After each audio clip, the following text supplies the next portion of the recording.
In this segment, we will discuss what a sequence is and what it means for a sequence to converge. So, a sequence is nothing but some collection of elements that are coming out of some set, and that collection of elements is indexed by the natural numbers.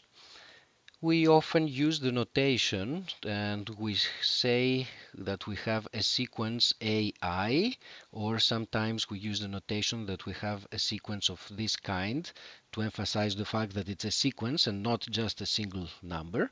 And what we mean by this is that we have I, an index that runs over the natural numbers, which is the set of positive integers.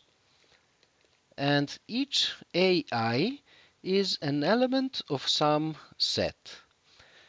In many cases, the set is going to be just the real line, in which case we're dealing with a sequence of real numbers. But it is also possible that the set over which our sequence takes values is Euclidean space and dimensional space, in which case we're dealing with a sequence of vectors, but it also could be any other kind of set.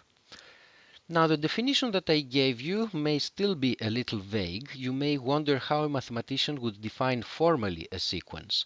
Formally, what a sequence is just a function that to any natural number associates an element of S.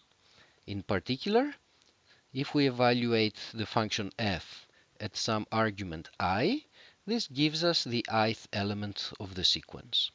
So that's what the sequence is. Now, about sequences, we typically care whether a sequence converges to some number a, and we often use this notation, but to make it more precise, you also add this notation here, and we read this as saying that ai, as I converges to infinity, the sequence ai converges to a certain number a.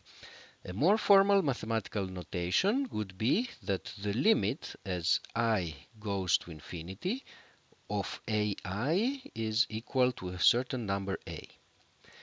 But what exactly does this mean? What does it mean for a sequence to converge? What is the formal definition? It is as follows. Let us plot the sequence as a function of I.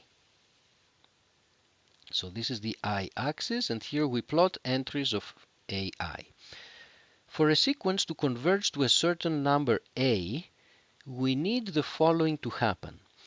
If we draw a small band around that number a, what we want is that the elements of the sequence as I increases eventually get inside this band and stay inside that band forever.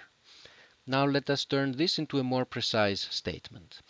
What we mean is the following. If I give you some positive number epsilon, and I'm going to use that positive number epsilon to define a band around the number a. So it's this band here. If I give you a positive number epsilon, and therefore this way I have defined a certain band, there exists a time after which the entries will get inside the band. In this picture, it would be this time. So there exists a time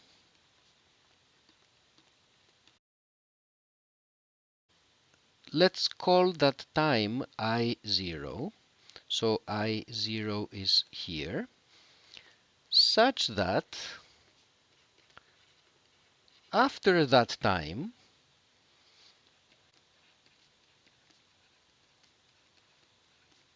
what we have is that the element of the sequence is within epsilon of A.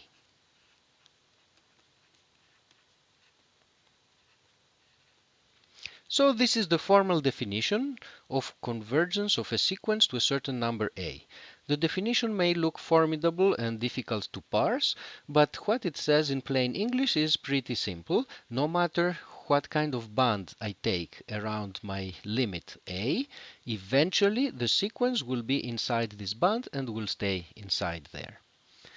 Convergence of sequences has some very nice properties that you're probably familiar with. For example, if I tell you that a certain sequence converges to a number a and another sequence converges to a number b, then we will have that ai plus bi, which is a new sequence, the ith element of this sequence is this sum, will converge to a plus b. Or similarly, ai times bi, which is another sequence, converges to a times b. And if in addition g is a continuous function, then g of ai will converge to g of a. So for example, if the ai's converge to a, then the sequence ai squared is going to converge to a squared.